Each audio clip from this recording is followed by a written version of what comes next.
She wore scrubs stained with his blood, hands trembling as monitors screamed their warnings. The Korean CEO's heart was failing, and Beverly Blake, the single mother everyone had written off, was the only surgeon skilled enough to save him. What she didn't know, saving his life would change hers forever. But when a man who could have anyone chooses the woman society overlooked, can she trust that his love is real? The fluorescent lights in the hospital corridor buzzed like angry wasps, casting everything in that particular shade of exhausted yellow that Beverly Blake had come to associate with the space between miracles and mistakes. Her scrubs clung to her skin, damp with sweat from the emergency appendectomy that had run 2 hours longer than it should have. Someone's teenager would go home tonight. Someone's mother would sleep without nightmares. But Beverly's own daughter, she checked her watch. 7:43. The after-school program closed at 6. Her chest tightened as she pushed through the heavy doors into the cooling Seoul evening. Her sneakers, the sole worn thin on the left side, she kept meaning to replace them, slapping against wet pavement. The rain had stopped, but the streets still gleamed like black glass. Reflecting neon signs and languages, she was still learning to read even after 2 years in this city. The medical director position had seemed like a fresh start, an escape from Chicago and all its ghosts. Some days it was. Tonight wasn't one of them. The childcare center sat wedged between a convenience store and a restaurant that always smelled like garlic and sesame oil. Scents that used to make Beverly's mouth water but now just reminded her of how many meals she'd microwaved. How many times Zoe had eaten alone at their small kitchen table while Beverly saved someone else's family. Mrs. Kim waited by the door, Zoe's small backpack already in hand. The older woman's smile was kind but tired, the same expression Beverly saw in her own mirror every morning. Dr. Blake. Mrs. Kim's English carried the careful pronunciation of someone who'd learned it later in life, each word deliberate. Zoe is inside. She finished her homework already. I'm so sorry, Beverly started, but Mrs. Kim waved her off. You are a doctor. You save lives. I understand. She pressed the backpack into Beverly's hands. But Zoe. She waited by the window for a very long time. The guilt landed like a fist to the sternum. Beverly found her daughter in the reading corner, curled into herself on a bean bag that had seen better years, her afro puffs slightly lopsided from a day of wear.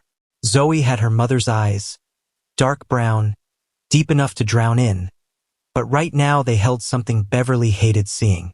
Resignation. The look of a 9-year-old who'd learned not to expect much. Baby girl. Beverly knelt, ignoring the protest in her knees. I'm sorry. There was an emergency. It's okay, Mommy. Zoe's voice was small, careful. She gathered her things without being asked, movements practiced and efficient. No tantrums, no tears, just acceptance. Beverly's heart cracked a little more. The bus ride home was quiet. Zoe pressed against the window, watching Seoul slide past in streaks of light and shadow. Beverly watched her daughter's reflection in the glass, seeing herself at 9, waiting for her own mother to finish her nursing shift, learning early that loving someone meant understanding they might not always be there when you needed them. But this was different. Beverly was all Zoe had. Their apartment was modest, tucked on the 5th floor of a building that had character, which was realtor speak for old but functional. Beverly had chosen it for the 2nd bedroom, so Zoe wouldn't have to share space with her mother's medical journals and the insomnia that kept Beverly awake most nights.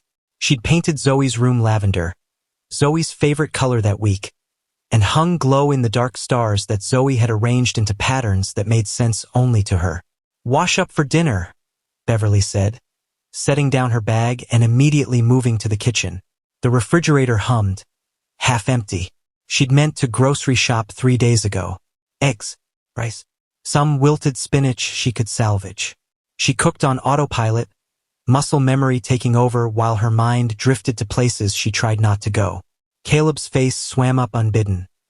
His smile, the one that used to make her stupid with wanting, before she learned it was the same smile he gave every woman who caught his attention. Before she came home early from a double shift to find him with someone else in their bed. In the home she'd been paying for while he found himself between jobs that never seemed to last. The egg sizzled too hot. Beverly adjusted the heat, blinking hard. She'd signed the divorce papers in a hospital break room, 30 weeks pregnant, her hand shaking so badly the lawyer had to steady the pen. Caleb hadn't fought for custody, hadn't asked about Zoe after the first 6 months, sent birthday cards with no return address and checks that bounced more often than they cleared. Zoe had stopped asking about him around age 5. Beverly plated the food, called her daughter to the table. They ate together, Zoe chattering about her day, how she'd scored well on her Korean language quiz, how her friend Mina had shared her cookies at lunch, how the art teacher said her painting of the mountains was full of feeling. "That's wonderful, baby." Beverly reached across the table, squeezed Zoe's hand. The small fingers squeezed back, trusting and warm. After dinner, after homework review, after bath time and the nightly negotiation about whether 8:30 or 9 o'clock was a reasonable bedtime for a growing girl, Beverly finally collapsed onto her own bed. The springs creaked. She needed to replace this mattress. Add it to the list. Her phone buzzed. A message from the hospital. Emergency case incoming. Aortic dissection. ETA 20 minutes. Patient critical. We need you. Beverly closed her eyes, allowing herself 10 seconds of pure, selfish exhaustion. Then she opened them, got up, and started pulling on clean scrubs. Zoe appeared in the doorway, rubbing sleep from her eyes.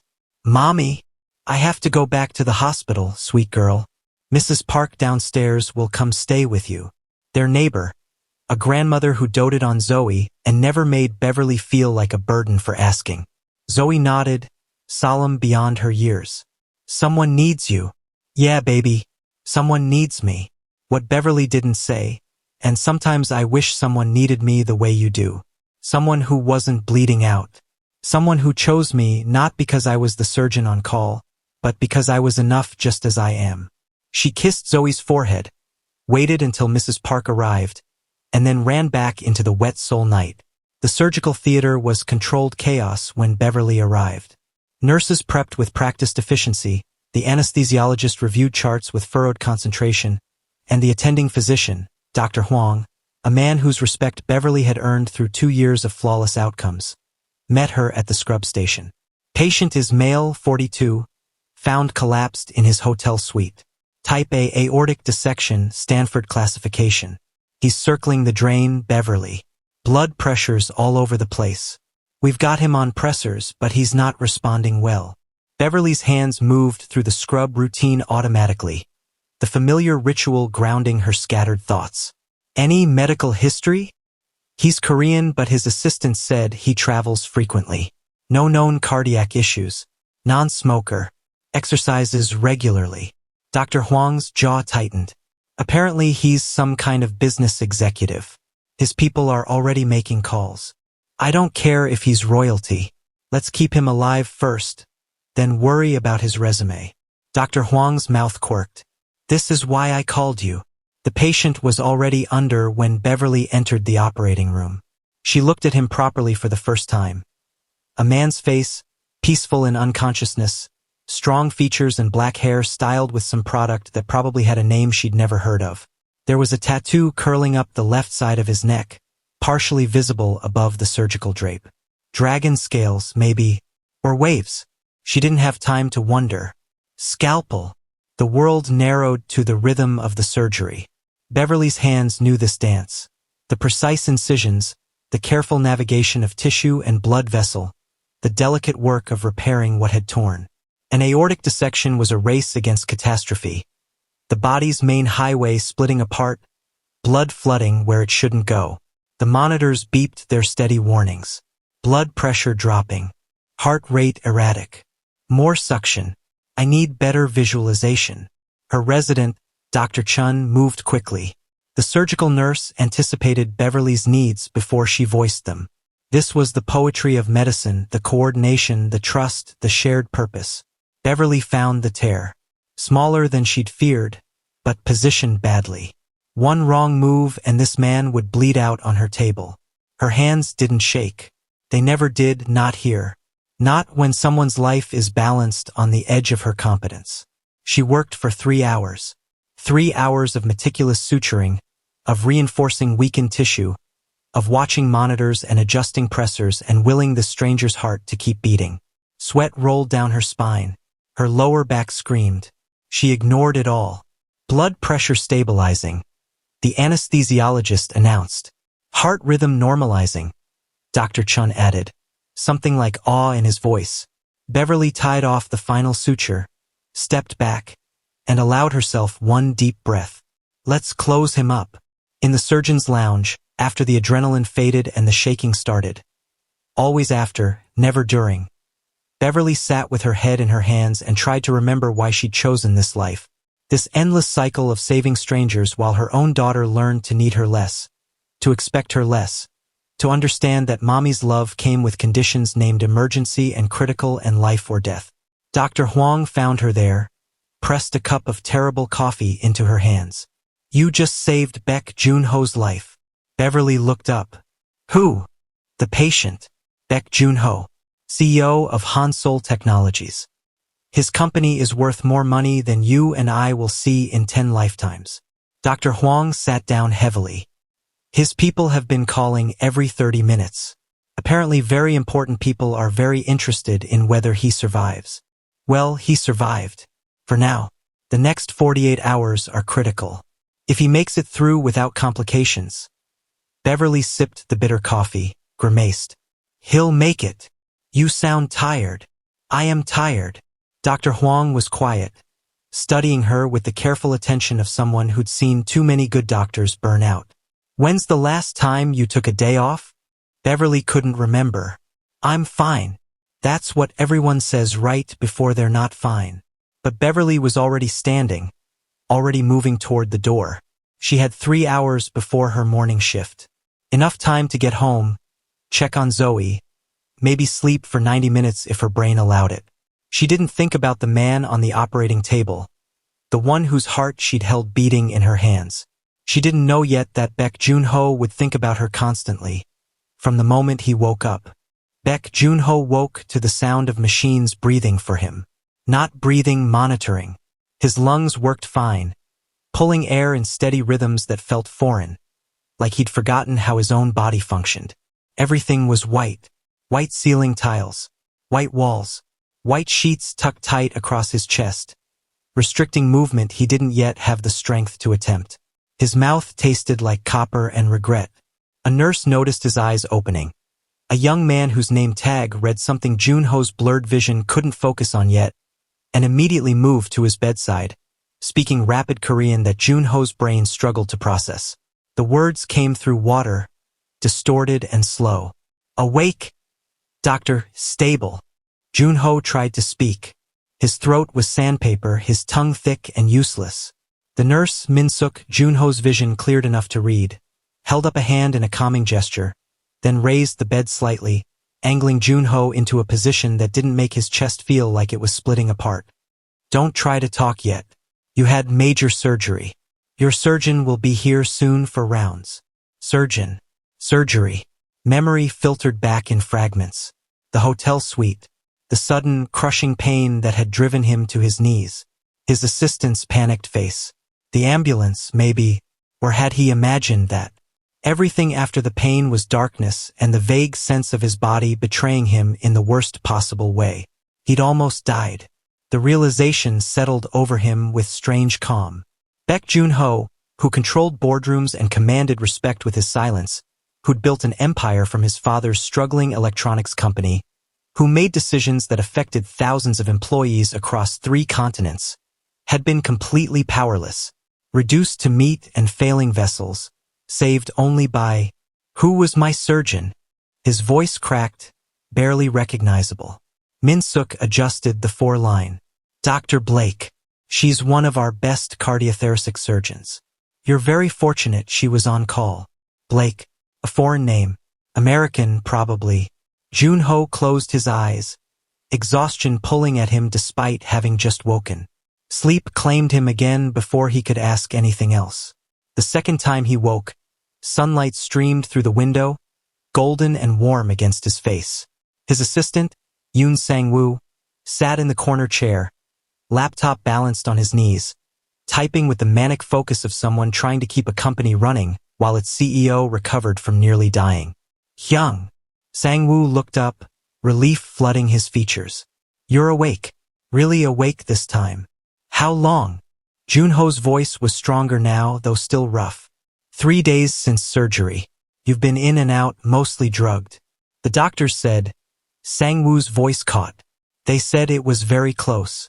If you'd arrived even 20 minutes later. Jun-Ho didn't need him to finish. He understood odds, probabilities, the thin margin between alive and not. The board. Handled. I told them you're recovering and will be back to work within the month. Vice President Kang is managing day-to-day operations. The merger talks with the Japanese firm are on hold, but they've been understanding. Sang-woo. Jun-Ho interrupted gently. Breathe. His assistant obeyed, chest rising and falling deliberately. Sang-woo had been with him for 7 years, since Jun-Ho had first taken over Seoul from his father. Loyal to a fault, anxious by nature, brilliant with details that Jun-Ho sometimes missed in the larger strategic picture. Tell me about the surgeon, Jun-Ho said. Sang-woo blinked, clearly expecting different questions. Dr. Blake? She's American. African-American. Been at this hospital for 2 years. Came from some prestigious medical center in Chicago. The staff here speak about her like she's some kind of miracle worker. Apparently she has one of the highest success rates in complex cardiac surgeries in all of Seoul. He consulted his laptop. Divorced. Has a daughter 9 years old. Lives in Mapo District. You investigated her? Jun-Ho's tone sharpened. I investigated everyone involved in your care. Standard security protocol. Sang-woo didn't look apologetic. You're a high-value target, Hyung. I had to make sure. She saved my life. That's all I need to know about her security clearance. Sang-woo closed his laptop, studying Jun-Ho with an expression that held too much understanding. You want to thank her, wouldn't you? Before Sang-woo could answer, the door opened and a small medical team entered. Dr. Huang, whom Jun-Ho vaguely remembered from brief conscious moments, a resident, 2 nurses, and a woman who made Jun-Ho forget, momentarily, that his chest had been cracked open 3 days ago. She was beautiful, but that wasn't what caught him. Beautiful women existed everywhere, and Jun-Ho had learned young that beauty without substance was just pleasant architecture. No, what caught him was the exhaustion she wore like a second skin, the dark circles under her eyes that makeup didn't quite hide, the way she moved with absolute competence but also deep weariness, as if she'd been carrying weight for so long she'd forgotten what it felt like to set it down. Her hair fell in long waves past her shoulders, natural and unstyled in a way that suggested she had more important concerns than appearances. Her scrubs were wrinkled. Her shoes were practical, worn at the edges. She met his gaze directly, and Jun-Ho saw intelligence there, sharp and assessing. A doctor's eyes. A surgeon's focus. Mr. Baek. Her Korean was accented but clear, each word carefully pronounced. I'm Dr. Beverly Blake. I performed your surgery. How are you feeling? Alive, he thought. Because of you. Like I've been cut open, he said instead, managing something approximating a smile. Her mouth quirked slightly. That's because you have been. We had to repair a type A aortic dissection. Do you understand what that means? In layman's terms, please. I build technology, not bodies. She pulled a chair to his bedside, sat down with the slightly stiff movements of someone whose back hurt, and explained. Jun-Ho watched her hands as she spoke. Elegant fingers that gestured to illustrate blood flow and torn vessels. Hands that had literally held his heart, while suturing it back together. You'll need to stay in intensive care for at least another week, she continued. After that, recovery will take months. No stress, limited physical activity, regular monitoring.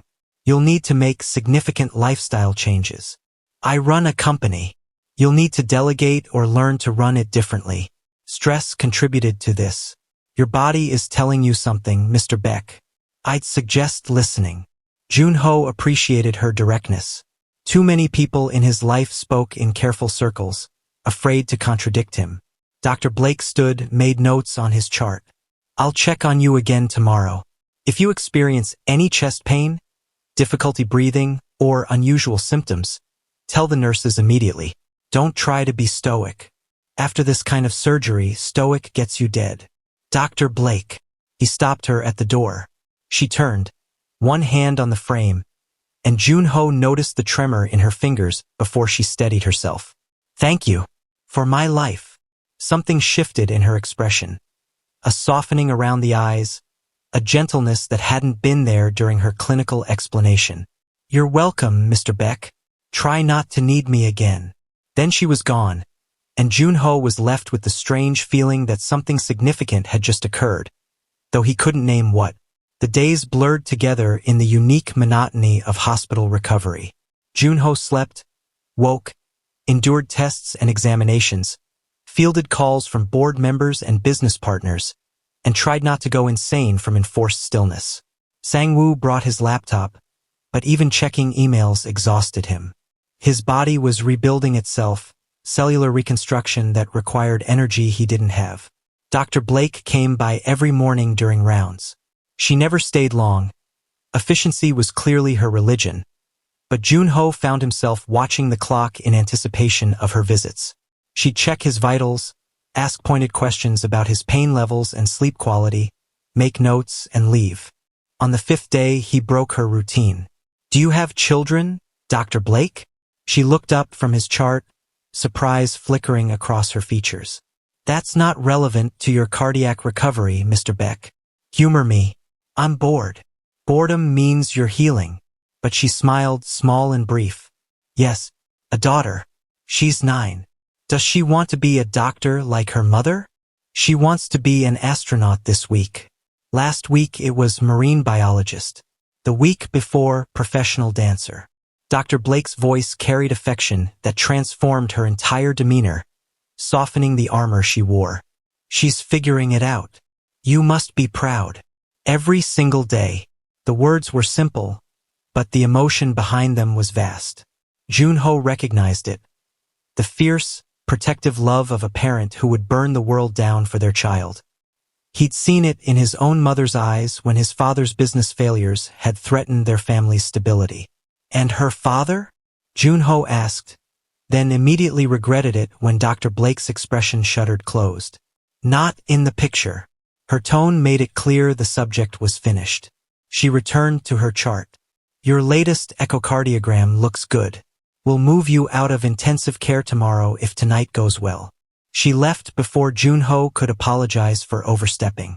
They moved him to a private room on the 8th floor, a space that had actual windows overlooking Seoul's sprawling cityscape. Jun-Ho could see the Han River from here, snaking through the city like a silver ribbon under the afternoon sun.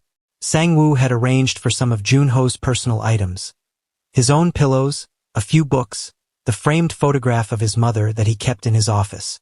The hospital room felt less sterile with these small touches of familiarity. Dr. Blake appeared for evening rounds, accompanied only by her resident this time. She seemed more tired than usual, moving with the careful precision of someone running on fumes and willpower. Your incision is healing well, she said after examination. Any chest pain today? Minimal. The medication helps. Good. She made notes, then paused, seeming to gather herself. Mr. Baek, I apologize if I was short with you this morning. You asked a personal question, and I overreacted. No, I overstepped. I'm sorry. They looked at each other, something unspoken passing between them. An understanding, maybe, a recognition of shared boundaries and the vulnerability of having them challenged. My daughter's father left when she was a baby, Dr. Blake said quietly. He wasn't interested in being a parent, so I do it alone. The admission cost her something. Jun-Ho could see it in the tightness around her mouth, the way her shoulders tensed. She didn't share easily. This was trust offered carefully. That must be difficult, Jun-Ho said. Raising a child alone while maintaining a surgical career. Difficult doesn't cover it. She smiled, but there was pain in it. But Zoe, my daughter, she's worth every impossible moment. Jun-Ho wanted to ask more, wanted to understand this woman who'd saved his life and clearly carried the weight of the world on her shoulders. But Dr. Blake was already moving toward the door, professional distance reestablishing itself. Dr. Blake. She turned. Would you have dinner with me? Once I'm discharged. As thanks. Her eyes widened slightly. That's not necessary, Mr. Baek. Perhaps not. But I'd like to. If you're willing. She studied him for a long moment, and Jun-Ho had the distinct impression he was being evaluated with the same intensity she'd used when deciding how to repair his aorta. I'll think about it, she finally said. It wasn't a yes, but it wasn't a no either. After she left, Jun-Ho lay back against his pillows and realized he was smiling. For the first time since waking up in this hospital, he felt something other than gratitude for survival. He felt curious, interested, alive in a way that had nothing to do with his repaired heart and everything to do with an exhausted surgeon who loved her daughter fiercely and carried burdens she wouldn't name. Sang-woo appeared in the doorway, holding takeout containers that smelled infinitely better than hospital food. You look different, his assistant observed, setting the food on the bedside table. Different how? Awake. Not just conscious. Actually awake. Sang-woo studied him. What happened? Jun-Ho thought about Dr. Blake's worn shoes, her gentle hands, her guarded eyes that held depths he wanted to understand. I think, he said slowly, I just remembered what it feels like to want something. Sang-woo raised an eyebrow but didn't press. He simply opened the containers, and they ate together while Seoul's lights began to sparkle in the gathering dusk. Jun-Ho barely tasted the food. His mind was elsewhere, planning, considering, wondering if a woman who'd learned to expect nothing from men would give him the chance to prove he could be different. He had months of recovery ahead. Time to be patient. Time to show, not just tell. Time to discover if the woman who'd saved his life might let him into hers. Beverly stood in the hospital administrator's office, trying to process what she was hearing through the exhaustion that had become her permanent state of being. A donation? She repeated. Director Park nodded, his expression caught between professional excitement and genuine bewilderment. 500 million won to the pediatric wing. Mr. Baek was very specific. The funds are to be used for equipment upgrades, family support services, and expanding the Child Life Specialist program. He slid the paperwork across his desk. He requested that you be consulted on how the funds are allocated. Beverly's stomach twisted. She declined Baek Jun-Ho's dinner invitation 3 times over the 2 weeks since his discharge. Politely, professionally, but firmly. She'd assumed he'd take the hint. Apparently, wealthy CEOs didn't take hints. They made grand gestures that were impossible to ignore. This is generous, she managed. Generous. Director Park laughed. Dr. Blake, this is transformative. We've been trying to fundraise for these upgrades for years. Mr. Baek wrote the check within a week of leaving the hospital. He leaned forward, hands clasped. He also specifically asked if you might be willing to meet with him to discuss the implementation. Just a consultation, he said. Professional, right? Beverly took the paperwork, her mind already calculating how many children would benefit from this kind of funding. New imaging equipment, better monitors for the NICU, family rooms where parents could stay close to their sick children instead of sleeping in waiting room chairs that destroyed their backs. She thought about Zoe, about how scared Beverly had been during every childhood fever and scraped knee, how she couldn't imagine what parents endured when their children faced truly serious illness. If this money could ease even a fraction of that suffering. Give Mr. Baek my contact information, Beverly heard herself say. I'll consult on the allocation. Director Park's smile was knowing. Of course, Dr. Blake. Strictly professional. The cafe Baek Jun-Ho chose was tucked into a quiet neighborhood in Itaewon, the kind of place that didn't advertise itself, where the coffee was exceptional and the owner clearly knew how to value privacy. Beverly arrived exactly on time, having dropped Zoe at school and rearranged her morning rounds to create this window. She spotted him immediately, sitting in a corner booth, dressed in casual clothes that probably cost more than her monthly salary but somehow didn't look ostentatious. A simple black sweater, dark jeans. His hair was styled in that deliberately messy way that Beverly suspected took actual effort to achieve. The tattoo on his neck was fully visible now, and she could see it was indeed waves, stylized and beautiful, curling up toward his jawline. He stood when he saw her, a gesture of courtesy that felt strangely old-fashioned. Dr. Blake, thank you for meeting me. Mr. Beck. She slid into the booth across from him, setting her bag down with perhaps more force than necessary. That was quite a donation. The hospital saved my life. It seemed appropriate to give something back. To the pediatric wing? You didn't have surgery in pediatrics. His mouth curved, amused. No, but I did some research. I learned that the head of pediatric cardiology happens to work closely with the adult cardiac department. I learned that she has a particular passion for family-centered care.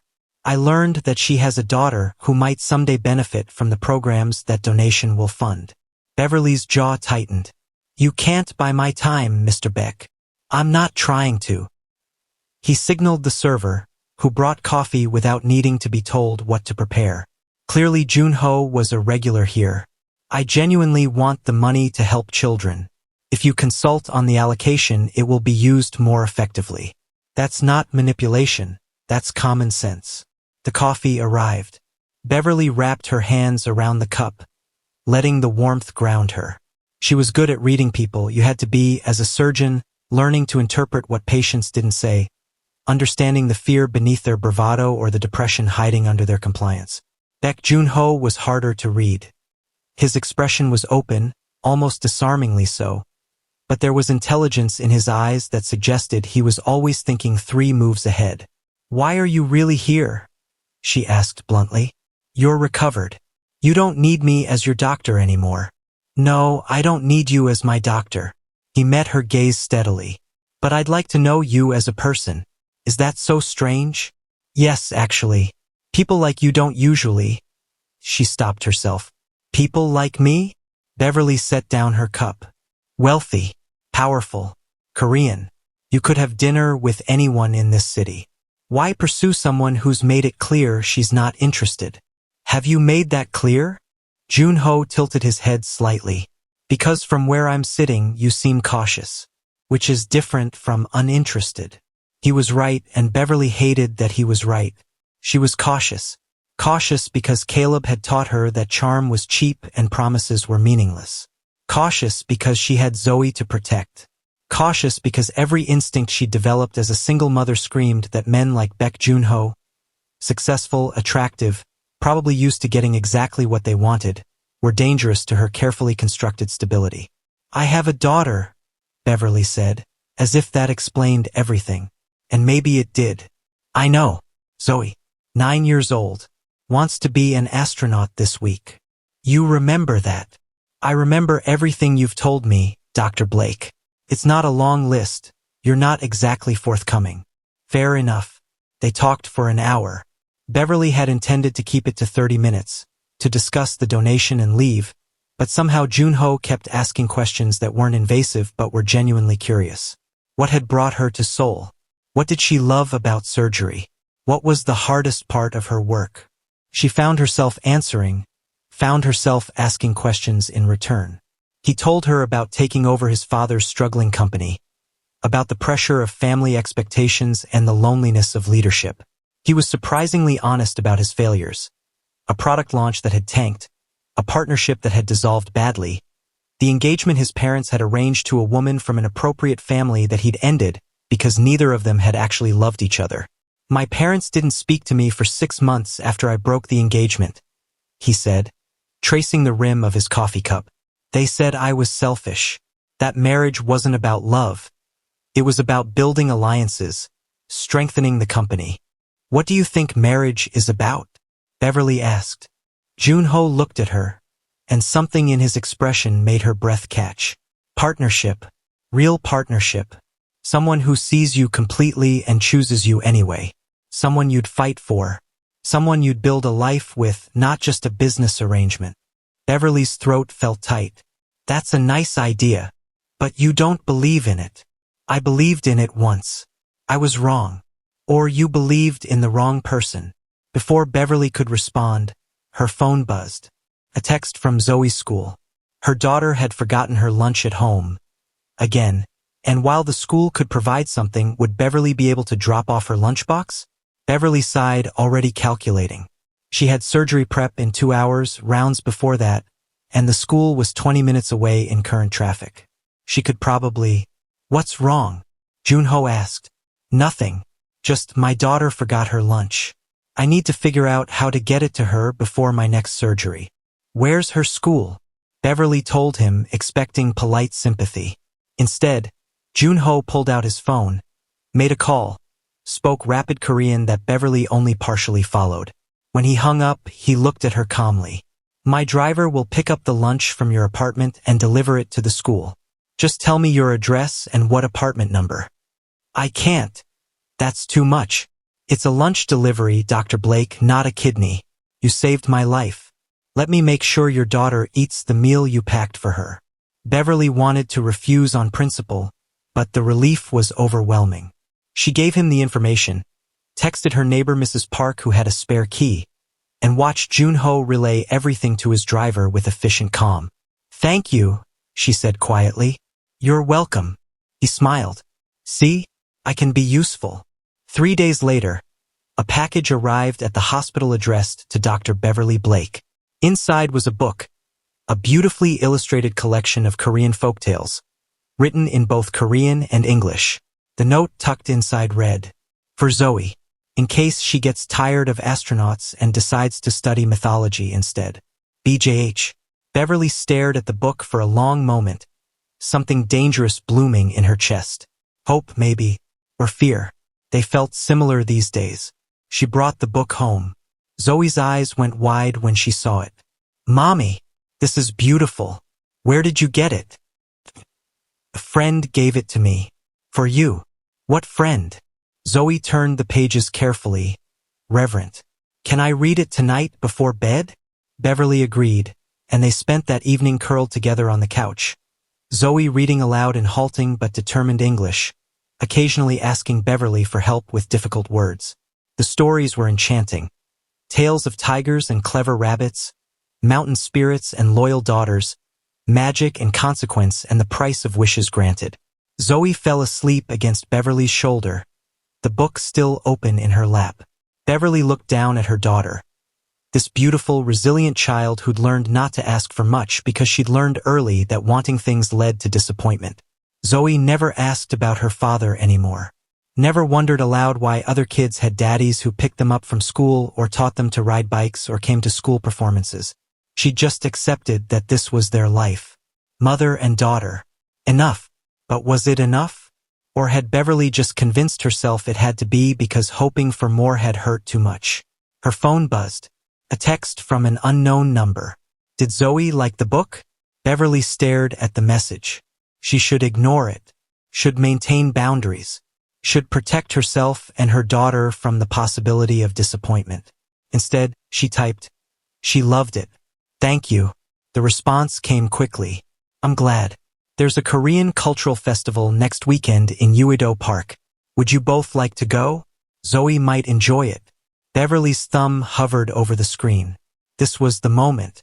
She could say no, could keep her walls intact, could continue in the safe loneliness she'd built for herself and Zoe.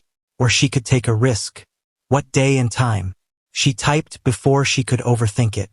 Saturday arrived bright and unseasonably warm, Seoul's autumn showing off its finest colors.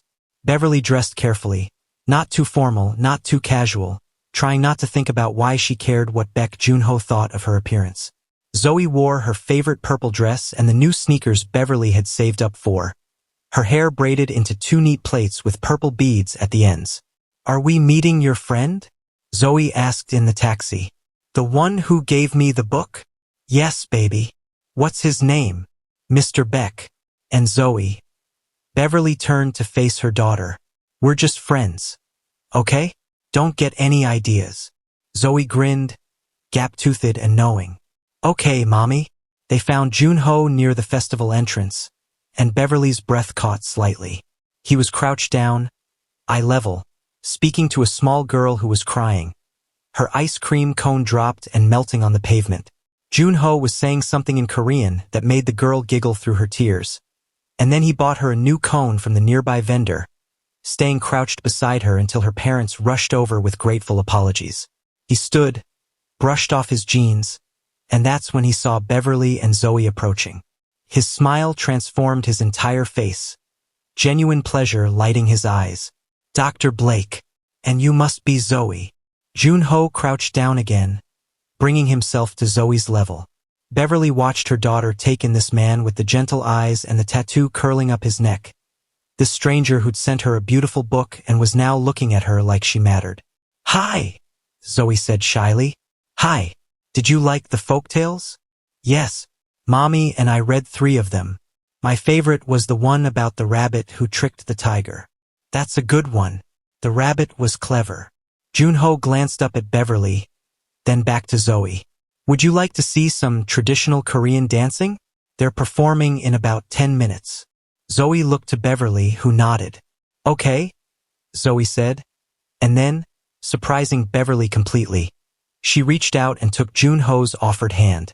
They walked through the festival together, an odd little trio that probably looked like a family to casual observers. The thought made Beverly's chest tight with emotions she couldn't name. Jun-Ho pointed out different booths to Zoe, explaining the crafts and foods with patient enthusiasm. He bought them all hotteok, the sweet pancakes dripping with honey and cinnamon, and laughed when Zoe got it all over her face. During the traditional dance performance, Jun-Ho lifted Zoe onto his shoulders so she could see better over the crowd. Zoe squealed with delight, her hands resting in his hair for balance, and Beverly felt something crack inside her carefully constructed armor. This man, this wealthy CEO who could be anywhere doing anything, had chosen to spend his Saturday at a cultural festival with a single mother and her 9-year-old daughter. And he wasn't checking his phone, wasn't looking bored, wasn't performing courtesy while waiting for an excuse to leave. He was present, fully, completely present. After the performance, they found a quiet spot under a ginkgo tree, its golden leaves creating a canopy above them. Zoe ran off to watch a nearby puppet show, staying within Beverly's line of sight but giving the adults a moment of relative privacy. "She's wonderful," Jun-Ho said, watching Zoe laugh at the puppets. "You've done an amazing job raising her. It hasn't been easy. I imagine not. Doing it alone." He turned to look at Beverly. "But you're not alone right now." The words hung between them, weighted with meaning that Beverly wasn't sure she was ready to unpack. "Jun-Ho." She used his given name for the first time, and something shifted in his expression at the sound of it. "I need you to understand something. I have a daughter. She comes first, always, and she's been through enough disappointment in her short life. If you're here because you're bored, or because this is some kind of challenge, or because you think, Beverly," her name in his accented English stopped her. "I'm here because when I woke up in that hospital, the first thing I saw was your face. And I thought, she looks tired. Not beautiful though you are. Not capable though you clearly are. Just tired. And I wondered what kind of weight you carried that put that exhaustion in your eyes." Beverly's throat tightened. "I'm here because you saved my life, yes, but also because I want to know the person who did. The woman who races between hospital and home, who raises a daughter alone, who performs miracles in operating rooms and probably doesn't let herself believe she's extraordinary." Jun-Ho reached out slowly, giving Beverly time to pull away, and took her hand. His palm was warm, slightly calloused. "I'm here because I see you, both of you, and I'd like to keep seeing you, if you'll let me." Beverly looked at their joined hands, then at Zoe laughing at the puppet show, then back at Jun-Ho's steady gaze. "I'm scared," she admitted. "So am I." "You? What do you have to be scared of?" "That you'll decide I'm not worth the risk. That I'll mess this up somehow. That I don't know how to be what you and Zoe need." He squeezed her hand gently. "But I'd like the chance to try." Zoe came running back, breathless and grinning. "Mommy, Mr. Baek, did you see the dragon puppet? It was huge. I saw it, baby. Can we get some of those sweet rice cakes? Please." Jun-Ho stood, still holding Beverly's hand, and smiled down at Zoe. "Absolutely. Lead the way." As they walked through the festival, Zoe chattering between them, Beverly felt the weight on her shoulders shift slightly. Not disappear. She'd been carrying it too long for that, but redistribute as if someone had finally stepped close enough to help bear the load. It was terrifying. It was also, Beverly realized, the first time in years she'd felt something other than tired. She felt the possibility. Soul lovers, if you're new to the channel, hit that subscribe button and turn on notifications so you don't miss any of these incredible stories. And tell me in the comments, what country are you watching from and what time is it there right now? I love knowing where in the world my amazing viewers are. Now let's get back to Beverly and Jun-Ho's story.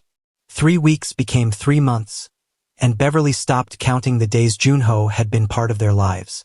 It happened gradually, the way seasons changed, imperceptible until suddenly the world looked completely different. He started appearing at Zoe's school on Thursdays. The one day Beverly's surgical schedule ran impossibly late. The first time, Beverly had gotten a text with a photo. Zoe grinning in the passenger seat of Jun-Ho's car, backpack clutched in her lap, giving the camera an enthusiastic thumbs up. The message read, "Picked up our girl. We're getting tech Baki. See you at home. Our girl." The phrase had lodged itself somewhere behind Beverly's ribs. Now it was routine. Thursdays meant Jun-Ho collected Zoe, helped with homework over spicy rice cakes at the place near their apartment, and had dinner waiting when Beverly finally dragged herself through the door. He never complained about the wait, never made Beverly feel guilty for the demands of her career, just heated up whatever he'd cooked. He was learning, slowly, his initial attempts at Korean dishes amusing in their ambitious failure, and listened to Zoe's rambling stories about school while Beverly peeled off her shoes and let the day's tension drain away. Tonight was different, though. Beverly came home to find Jun-Ho sitting at their small kitchen table. YouTube video paused on his phone. Zoe's hair sectioned in his lap while he attempted to braid it. The sight stopped Beverly in the doorway. Jun-Ho's tongue peeked out slightly in concentration. His tattooed fingers that signed million-dollar contracts and commanded boardrooms, working carefully through Zoe's thick, textured hair. Zoe sat patiently, reading her book, occasionally reaching back to guide his hands when he got confused. "No, Mr. Baek, you have to keep it tight or it gets all loose and messy," Zoe was saying with the infinite patience of a child teaching an adult. "Like this. See? Like this." Jun-Ho attempted the motion. "Better. You're getting it." Beverly must have made a sound because they both looked up. Jun-Ho's expression was sheepish, Zoe's triumphant. "Mommy, Mr. Baek is learning to braid. I told him you're always too tired on school mornings and sometimes my hair doesn't look nice. So he asked me to teach him." Something swelled in Beverly's chest, so large and overwhelming she couldn't speak for a moment. She watched Jun-Ho, this man who'd probably never touched black hair in his life, patiently working through the tutorial video and Zoe's instructions, determined to master a skill for no other reason than to make their mornings easier. "How's it going?" Beverly finally managed, setting down her bag. "Terribly," Jun-Ho admitted with a self-deprecating smile. "But Zoe says practice makes progress, not perfection. So we're practicing." "I said that," Zoe giggled. "You did. Last week when I burned the rice." "Oh yeah." Beverly watched them together. The easy affection, the inside jokes that had developed, the way Zoe unconsciously leaned back against Jun-Ho's legs while he worked on her hair. Trust, comfort, things Zoe had never had with her own father. The thought of Caleb sent an unwelcome chill through the warmth of the moment. Beverly pushed it away, moved to start making tea, but Jun-Ho caught her hand as she passed. "Sit," he said gently. "You look exhausted. Tea's already made. Just needs to steep another minute." "I can." "Beverly, sit." She sat, let herself be cared for. It still felt foreign, like wearing someone else's clothes, but she was learning. Slowly, Jun-Ho finished the braid, lumpy and loose but earnest, and Zoe examined it in her phone's camera, declaring it pretty good for a beginner. Then she kissed Jun-Ho's cheek with casual affection and bounded off to her room to start her evening reading time. The apartment suddenly felt very quiet. Jun-Ho poured Beverly's tea, slid the cup across the table, and sat across from her.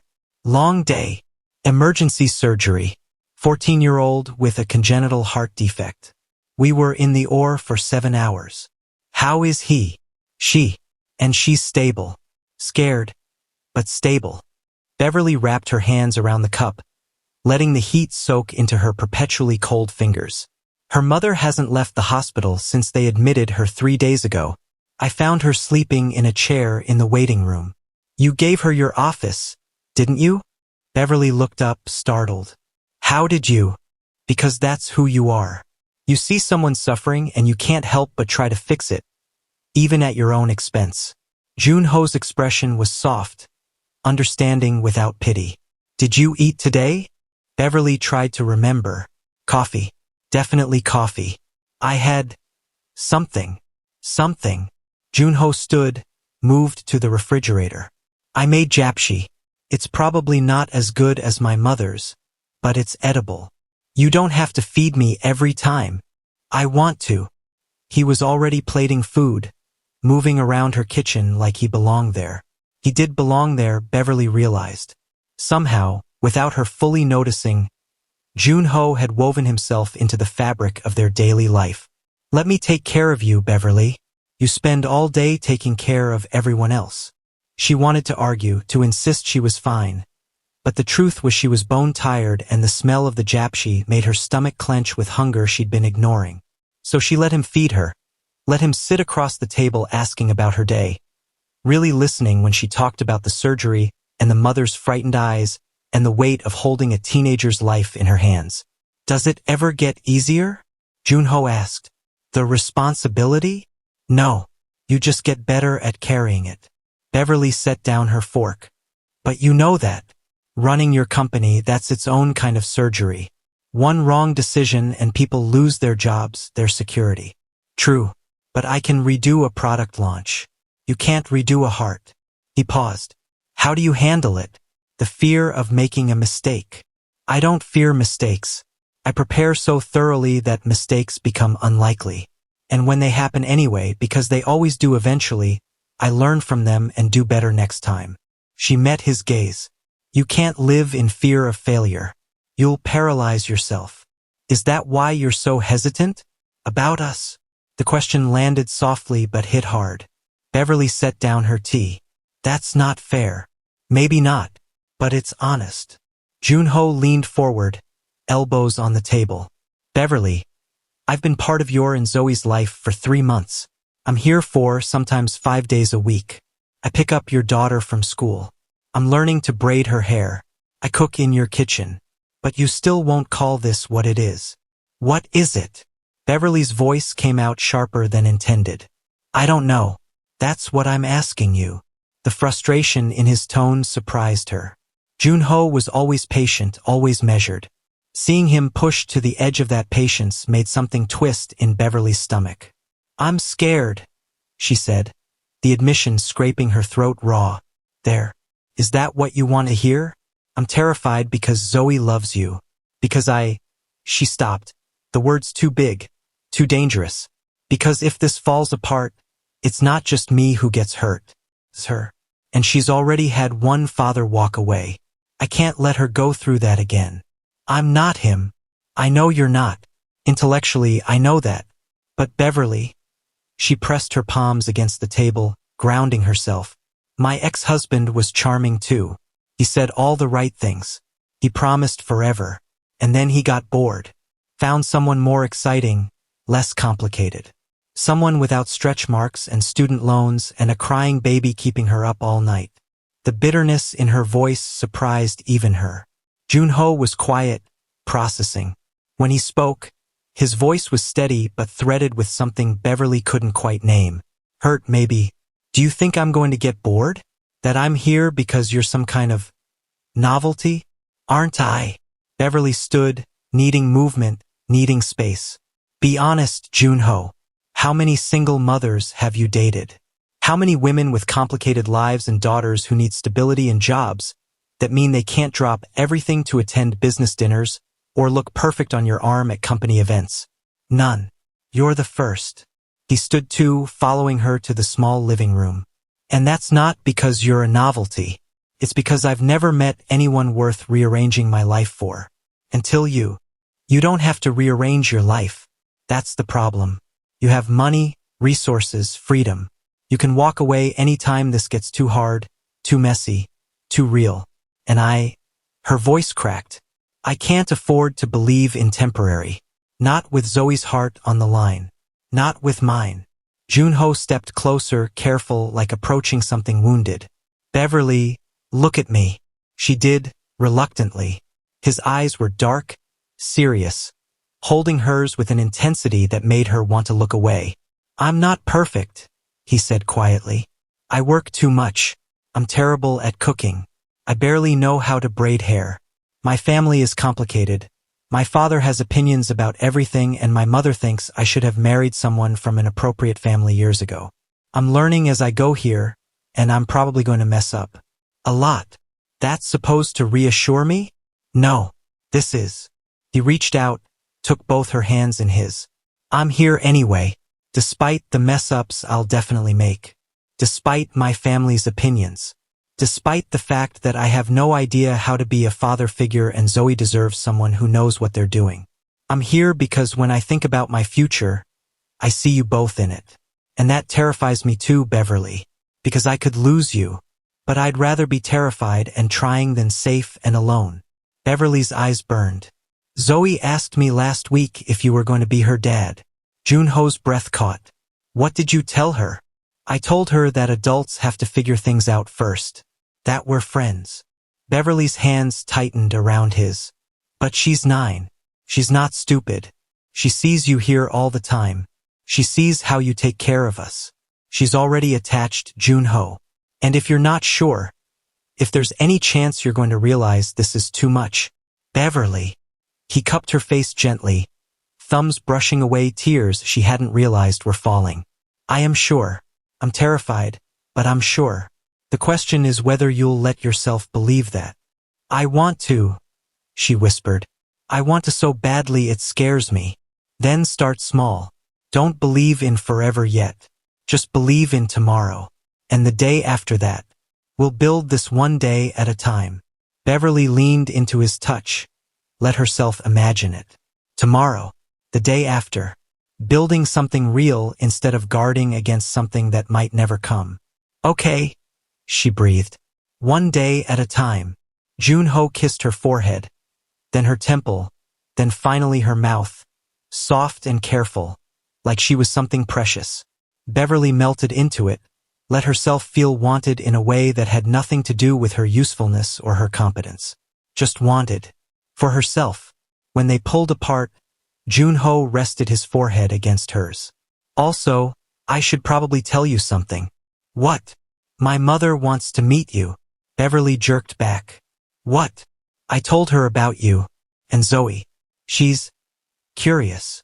Curious. Beverly's mind raced through everything that could mean. Jun-Ho. I'm a divorced black woman with a child. Does your mother even? My mother, Jun-Ho interrupted gently, raised me to value character over convention. She's going to love you because you're brilliant and kind and you make me happy in ways I didn't know I was missing. And she's going to love Zoe because Zoe is wonderful. But, he hesitated. But, she can be intense, very direct. She'll ask invasive questions because she wants to make sure you're not after my money. Beverly laughed, slightly hysterical. Your money. I know. I told her you literally save lives for a living and probably find my corporate empire boring. She said that's exactly what a clever gold digger would want me to think. Despite everything, Beverly found herself laughing genuinely. When does she want to meet? Next Sunday. Lunch. Very casual. He winced. Except my father will also be there. And possibly my younger sister. And my aunt who never married and has opinions about everything. So, not casual at all actually. You want me to meet your entire family. I want them to know the people who've become my family. Jun-Ho squeezed her hands. But if you're not ready, one day at a time, right? Beverly took a shaky breath. Okay, Sunday. But Jun-Ho, if your mother hates me, she won't. But if she has concerns, we'll address them. Together. He pulled Beverly closer, wrapping his arms around her. You're not alone in this anymore. Stop trying to be. Beverly let herself rest against his chest, listening to his heartbeat. The heart she'd repaired with her own hands, now beating steady and strong. She'd saved his life. She was starting to think he might be saving hers too. From the hallway, Beverly heard Zoe's door crack open, heard her daughter's whispered voice. "Are you guys done talking? Because I want to show Mr. Baek my science project before bedtime." Jun-Ho laughed against Beverly's hair. "We're done. Come show me." Zoe bounded into the living room, all enthusiasm and wild gestures, explaining her project about the solar system. Jun-Ho listened with the same focused attention he gave to everything Zoe said, asking questions that made her think deeper, praising her creativity. Beverly watched them together and let herself imagine Sunday, meeting Jun-Ho's family, facing their questions and their judgment, letting herself be seen as part of Jun-Ho's life, not just a secret he kept separate. It was terrifying. But maybe, Beverly thought as Zoe climbed into Jun-Ho's lap to better demonstrate her model planets, maybe being terrified was worth it. Maybe this was worth it. The restaurant Jun-Ho's mother chose was traditional, the kind of place where 3 generations of family history lived in the wooden beams and the photographs lining the walls. Beverly clutched Zoe's hand as they entered, her daughter dressed in her nicest outfit, a burgundy dress with white tights and the shoes Beverly had polished twice that morning. Jun-Ho met them at the entrance, and the relief on his face when he saw them was almost comical. "You came," he breathed. "Did you think I wouldn't?" Beverly smoothed down her own dress, suddenly second-guessing every choice she'd made that morning. "I thought you might reconsider after I told you my aunt is bringing her friend who just happens to be a matchmaker who specializes in suitable marriages." Jun-Ho's expression was apologetic. "I only found out this morning. I can tell them to leave. It's fine." Beverly squared her shoulders. "Let's do this." Jun-Ho crouched down to Zoe's level. "Ready to meet some new people?" Zoe nodded, though Beverly felt her daughter's hand tighten around hers. "Will they be nice?" "They'll love you," Jun-Ho promised. "And if anyone isn't nice, you come find me immediately. Deal?" "Deal." The private dining room was smaller than Beverly expected, which somehow made it more intimate and therefore more terrifying. Jun-Ho's mother stood as they entered, an elegant woman in her 60s, her hair styled in a neat bob, wearing a hanbok that probably cost more than Beverly's monthly rent. But her eyes, when they landed on Beverly, weren't cold. They were assessing, yes, but also curious. "Mother, this is Dr. Beverly Blake and her daughter Zoe." Jun-Ho's hand found the small of Beverly's back, a gesture of support and possession that didn't go unnoticed. "Beverly, my mother. Baek Hygiene. Mrs. Baek." Beverly bowed, grateful she'd practiced with Jun-Ho. "Thank you for inviting us." Hygiene's gaze swept over Beverly with surgical precision, taking in everything: her dress, her shoes, her natural hair styled in careful waves, the way she held Zoe's hand. Then she smiled, and it transformed her entire face. "Dr. Blake, my son has spoken of nothing but you for months. Please sit." Her English was accented but flawless. Then she looked down at Zoe, and her expression softened further. "And you must be Zoe. Jun-Ho tells me you want to be an astronaut." Zoe nodded shyly. "That's very ambitious. We need more women in science." Hygiene gestured to the table. "I ordered some dishes I thought you might enjoy. Jun-Ho mentioned you like Korean food." The rest of the family filtered in, Jun-Ho's father, stern-faced and mostly silent. His younger sister Min-ji, who was friendly and immediately started asking Zoe about school. And the infamous aunt with her matchmaker friend, both of whom looked at Beverly like she was a puzzle they were determined to solve. The meal started cordially enough. Hygiene asked about Beverly's work, seemed genuinely impressed by her surgical credentials and the research she'd published. Jun-Ho's father asked pointed questions about her plans in Korea, whether she intended to stay long-term. Min-ji kept Zoe entertained with stories about Jun-Ho's childhood mishaps. Then the aunt, whose name was Sun-hee, set down her chopsticks and spoke in Korean. Beverly caught enough words to understand the gist. Unsuitable, complicated, child from previous marriage, different culture. Jun-Ho's jaw tightened. He responded in Korean, his tone respectful but firm. "Please speak English." Hygiene interjected quietly. Dr. Blake is our guest. Sun-hee switched languages without apology. I was simply saying that Jun-Ho is from a prominent family. His marriage should strengthen business ties, continue family legacy. A wife from appropriate background. Aunt Sun-hee. Jun-Ho's voice cut across the table, polite but immovable. Beverly is a cardiothoracic surgeon who saved my life. She's raised an exceptional daughter while building an internationally recognized career. If you're questioning whether she's appropriate, you're questioning my judgment. The table fell silent.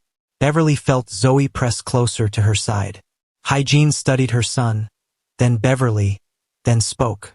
Sun-hee, your concern for our family is appreciated, but Jun-Ho is a grown man capable of making his own choices. And from what I can see, he has chosen well. Beverly's breath caught. Sun-hee looked affronted. But Hygiene, the cultural differences, the child, Hygiene interrupted, is sitting right here. Her name is Zoe, and she is already part of Jun-Ho's life, which means she is part of our family. She turned to Zoe with a gentle smile. Zoe, do you like art? Zoe nodded, clearly uncertain where this was going. My mother was a painter, very talented. I still have her studio at our home. No one uses it now. Would you like to see it sometime? Perhaps try painting. Zoe's eyes went wide. Really? Really?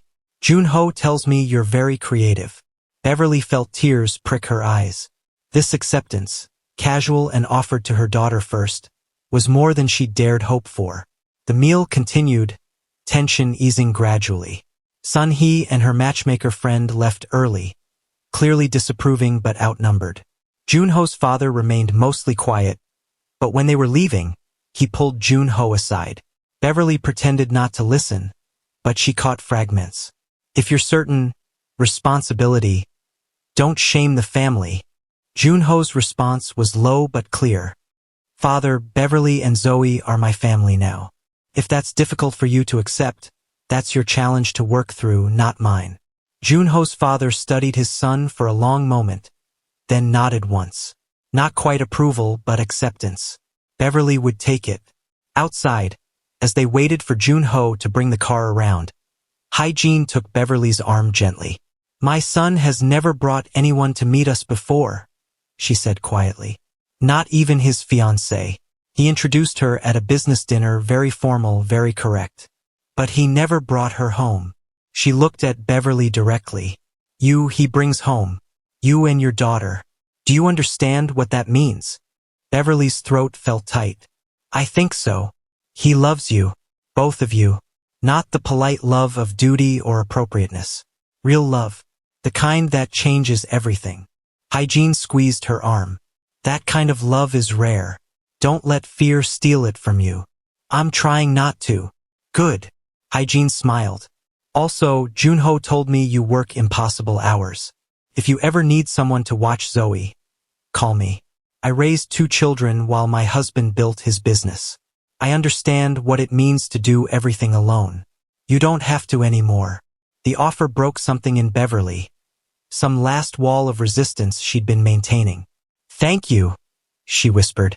No, thank you, for saving my son's life, and for making him happier than I've seen him in years. Winter arrived in Seoul with unexpected gentleness, snow falling in soft whispers rather than storms. Beverly worked a December evening shift, finishing rounds just as the city lights began competing with the falling snow. Her phone buzzed.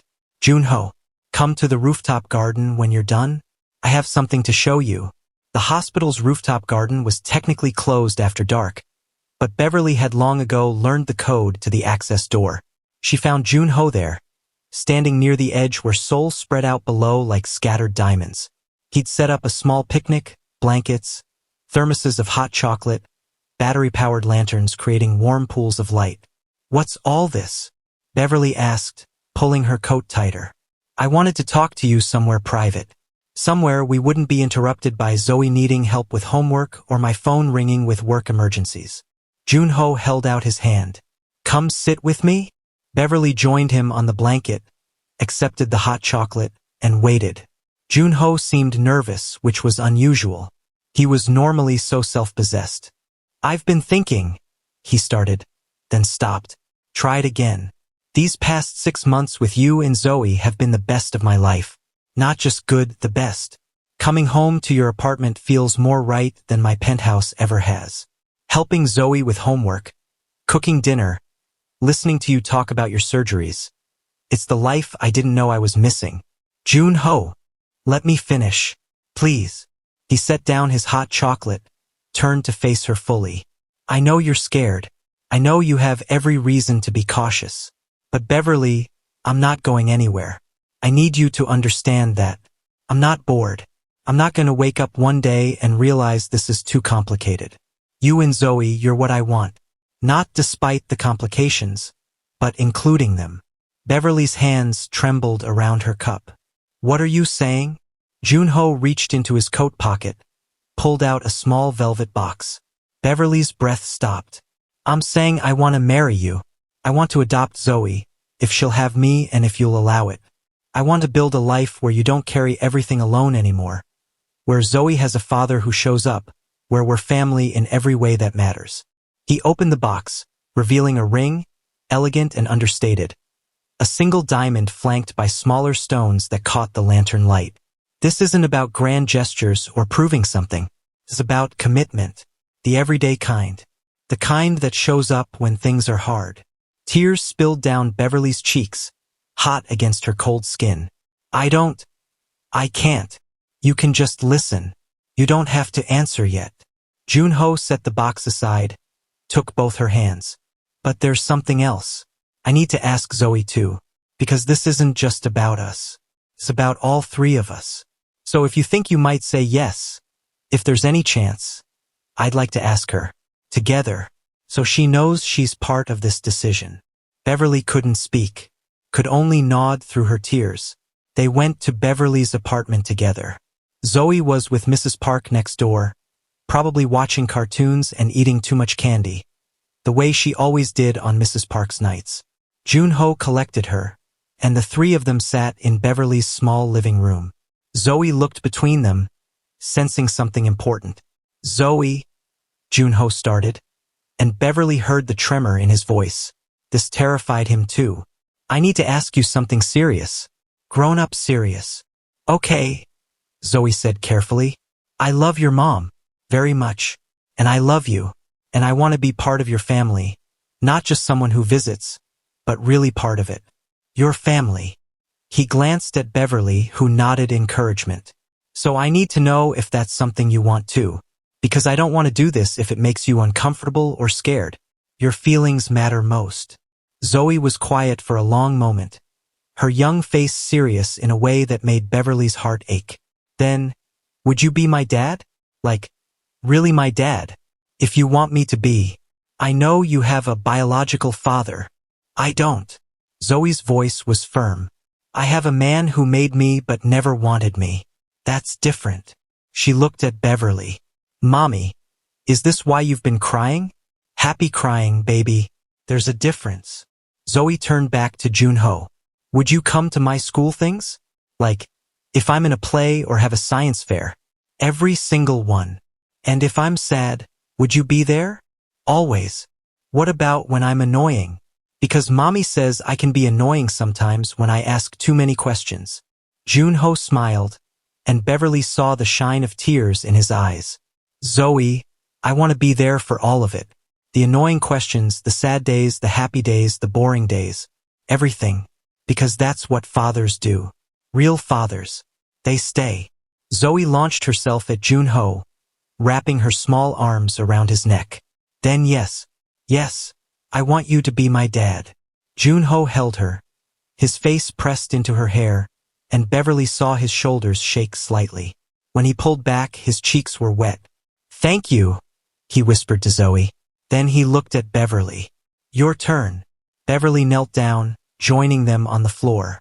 Zoe immediately grabbed her hand. "Mommy, say yes. Please say yes." Beverly looked at Jun-Ho, this man who'd learned to braid her daughter's hair, who'd faced his family's skepticism for them, who'd spent 6 months proving through actions, not words, that he was committed to their strange little family. She thought about all the reasons she'd convinced herself love wasn't possible. All the walls she'd built to protect herself and Zoe from disappointment. And she thought about what Hygiene had said, real love, the kind that changes everything. Yes, Beverly said, her voice breaking. Yes, I'll marry you. Yes to all of it. Jun-Ho kissed her while Zoe cheered, then pulled them both into an embrace that felt like coming home. The wedding happened 4 months later, small and intimate in a garden that Hygiene had recommended. Beverly wore a simple cream dress, Zoe wore lavender and carried flowers, and Jun-Ho wore a suit with a tie that Zoe had picked out, covered in tiny stars for the astronaut she wanted to be. They'd written their own vows. Jun-Ho spoke first, his voice steady despite the emotion Beverly could see in his eyes. Beverly, you saved my life in an operating room, but you gave me a life worth living when you let me into yours. You taught me that love isn't about perfection. It's about showing up, even when it's hard, especially when it's hard. I promise to show up for you, every day, in whatever way you need. I promise to carry what you can't carry alone.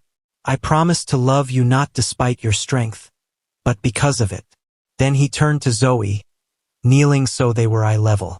Zoe, I promise to be the father you deserve. I promise to listen to all your questions, even the annoying ones. I promise to come to every school event, every recital, every science fair. I promise to teach you everything I know and learn from everything you teach me. I promise to protect you, support you, and love you as my daughter. Not someday, not eventually, starting right now, forever. There wasn't a dry eye in the garden.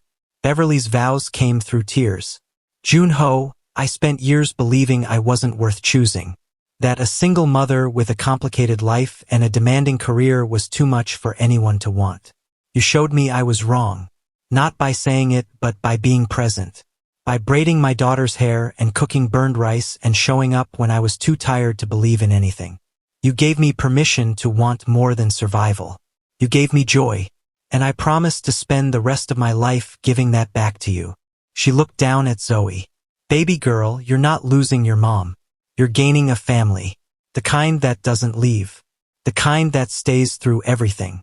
And I promise that no matter what, no matter how big our family gets or how much changes, you will always be my first baby. My miracle. The reason I learned what love really means.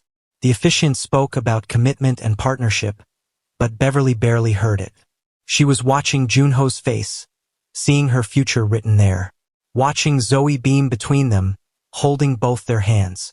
When they were pronounced married, Jun-Ho kissed Beverly like she was oxygen and he'd been drowning. Then he picked up Zoe, spinning her until she shrieked with laughter. We're a family, Zoe announced to everyone and no one. A real family. We are, Jun-Ho agreed, settling her on his hip. The realest kind. 6 months after the wedding, Beverly came home from a particularly brutal surgery to find chaos. Not the bad kind, the joyful, messy kind. Flour covered every surface of the kitchen. Jun-Ho had what looked like frosting in his hair. Zoe was standing on a step stool, carefully piping icing onto a lopsided cake. What happened here? Beverly asked, trying not to laugh. We're making your favorite, Zoe announced. Daddy said we should celebrate because you saved 3 people today. Daddy. The word still made Beverly's chest feel too full. It's chocolate cake, Jun-Ho explained, looking sheepish. Or it's supposed to be. We might have gotten creative with the recipe. Creative. Beverly moved closer, examining the disaster zone. What did you add? Korean ingredients, Zoe said proudly. Daddy said fusion is good. Beverly looked at Jun-Ho, who shrugged helplessly. She's not wrong in theory. But in practice? We'll find out together. They ate the cake at their small kitchen table. The same table where Jun-Ho had first fed Beverly japshi. Where they'd had difficult conversations and easy ones. Where they'd built their life one meal at a time. The cake was terrible, simultaneously too sweet and somehow also bitter, with a texture that defied explanation. They ate every bite, laughing until they couldn't breathe. Later, after Zoe was in bed and the kitchen was clean. Mostly. Beverly stood at the window looking out at Seoul's lights. Jun-Ho came up behind her, wrapping his arms around her waist, resting his chin on her shoulder. "What are you thinking?" he asked. Beverly leaned back into him, solid and warm and present. "I'm thinking about the night you almost died, when I was standing in that surgical theater, trying to save a stranger's life. I had no idea that stranger would become my whole world." "Poetic." "I'm serious." She turned in his arms. "You changed everything, Jun-Ho. You took my life, this small, manageable life where I didn't expect much, and you made it big. Messy and complicated and beautiful." "We made it big," he corrected. "All three of us." From down the hall, they heard Zoe's voice. "Mommy? Daddy? Can someone get me water?" Jun-Ho kissed Beverly's forehead. "I'll go." "No, we'll go. Together." They walked down the hallway hand in hand, toward their daughter's room, toward the life they'd built from fear and hope and the courage to try. Beverly had spent so long believing no one would want a single black mother with a demanding career and a beautiful daughter and a history of heartbreak. She'd been wrong. Baek Jun-Ho hadn't just wanted her. He'd chosen her, chosen them, every single day in 1,000 small ways that added up to everything.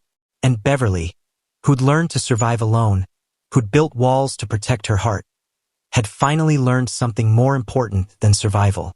She'd learned to let herself be loved. In the end, that was the greatest miracle of all. If you loved Beverly and Jun-Ho's story, hit that like button and share this with someone who needs to hear it. Drop a comment telling me your favorite moment from this journey. Was it the hair braiding? The family dinner? The proposal? I want to know. And don't forget to check out these other amazing stories on the channel. Until next time, remember, love finds us when we're brave enough to believe we're worthy of it. See you in the next one.